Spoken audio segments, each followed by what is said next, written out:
Good day and welcome to the dining room table. New York City Mayor's public safety briefing regarding the protests around the city. Subscribe, like, and share. Here you have Assistant Deputy Mayor for Public Safety, Louis Molina. You may recognize him as the former commissioner for Department of Corrections. He is giving the weekly public safety briefing, and they're talking about the protests in this clip. You may have seen the protests or heard of the protests around New York City and just want to know a little bit more. Let's hear from Mr. Molina. Going to kick off today's discussion with Deputy Inspector Worobi, who is here to give us a brief overview of the Operations Division and update on how the NYPD has been responding to demonstrations about the Israel-Hamas war. New York City is a global city. What happens in other cities and countries around the world has an impact on us here in New York City. Since the October 7th terrorist attack, we've seen hundreds of thousands of people take our streets to exercise their First Amendment rights in response to the war.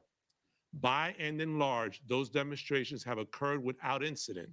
And that is, of course, thanks to the New Yorkers who have participated, but also to the men and women of the NYPD who have made sure these events remain peaceful. With that, I will turn it over to Deputy Inspector Worobi for an update. Thank you very much, sir. Good afternoon, everybody. I'm Deputy Inspector Eric Werby of the NYPD Operations Division. Brief overview of the Operations Division. We are a 24-hour-a-day, 7-day-a-week unit that assists members of the service in getting resources to members of the public. I'll begin briefly with the protests and demonstrations.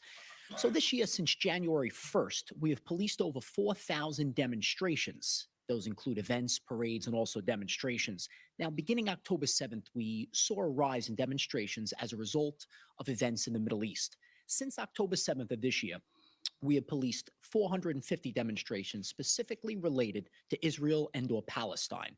About 158,000 persons attended these demonstrations. A very small percentage, just a fraction of 1%, less than 1%, engaged in conduct at those events that resulted in them being issued a summons, an appearance ticket, etc. We're going to continue to police these events to ensure the safety of all participants, as well as serve the persons not attending the events. Just speaking very briefly